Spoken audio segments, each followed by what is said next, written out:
United States currently faces many long-term policy challenges, and each of them is characterized by the common denominator that we have to make hard choices today in order to ensure benefits for the future, and that we're not doing a very good job of addressing these challenges. One that's been in the news a lot recently is climate change, where the increasing scientific evidence is mounting, suggesting that climate change is going to have devastating impacts on the American economy and the way we live our lives. Yet we see very little initiative to invest in costs today in order to mitigate these future damages. Similarly, another area where climate change comes into play is disaster management. We've recently seen examples of terrible natural disasters such as Hurricane Katrina and Hurricane Sandy that have devastated coastal regions of the United States. And in each of these cases, the local governments and the national governments did not take ex-ante measures in order to mitigate the disasters, but rather just came in after that they had caused their damage. Outside of the domain of climate, we also see cases of public pensions and debt where we have challenges facing the long-term economic security and financial health of the United States. With respect to the debt, we have a lot of entitlement obligations such as Social Security and Medicare that are not being addressed given the changing demographics and aging nature of the American population. And governors throughout the United States of both political parties have basically promised a great deal of pensions to public sector employees as opposed to increasing taxes and wages today, and there really is no good way to pay for these things. And each of these cases, we don't see very much mobilization on the part of the political class to address these long-term policymaking challenges. So one question that arises is, who's to blame for our failure to address these long-term policymaking challenges? Now, the media always likes to denigrate the political class and political elites, as it's very easy to say that politicians are not doing a good job and the process in Washington is broken. However, our research has suggested that the American voter is actually to blame for a lot of these problems in the way that voters incentivize politicians. So I'll give you two examples. So one of our research projects collected data on all the disasters that had taken place since 1988, along with election returns and government policymaking in the disaster domain.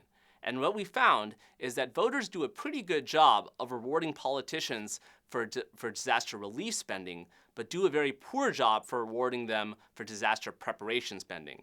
And you can see how these electoral patterns create bad incentives for politicians to essentially not spend money before a disaster takes place to undergo efficient mechanisms in order to mitigate risk, but rather to simply send in a very expensive cavalry after the disaster has taken place and then get the credit for solving the problem.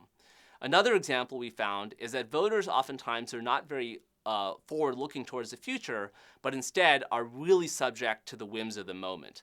So we found that the local college football game outcomes a few days before the election significantly influence how well the incumbents do because they represent shocks to well-being and mood.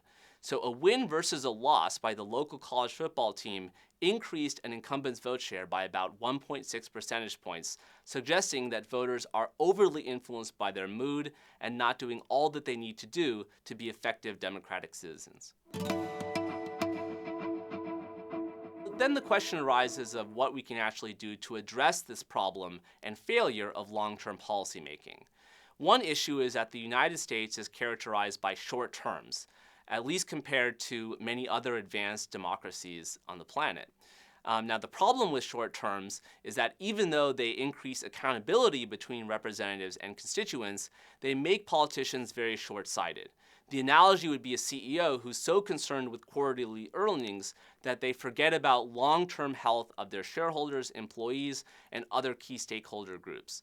Now, it's not going to be easy to lengthen terms in the United States, so what else can we do? Well, the media, I think, can do a lot to educate voters about what's important to incentivize politicians properly. In the case of disasters, we rarely see the media, for example, cover preventative solutions to disasters or actions that the government has taken to mitigate ex-ante risk. But we oftentimes see great images of governors and presidents kind of flying to disaster-prone areas and covering all the relief that gets done. And it's this kind of media coverage that leads to bad attributions and prevents the electorate from holding the government accountable for the right things. I think one other problem in the United States that's been a recent phenomenon is that the campaign cycles are just too long. We are in this period of the permanent campaign. So the 2014 midterm elections haven't even happened yet the media is devoting extensive coverage to the 2016 presidential election. And the problem with this is that politicians know they have only a few months to get policy done before they have to go and start dealing with the issue of the election once again. And this again makes people short-term minded if they're going to be evaluated very soon after they come into office. So basically, if the media focus less on the next campaign and more on the policy challenges facing the country, then voters might do a better job.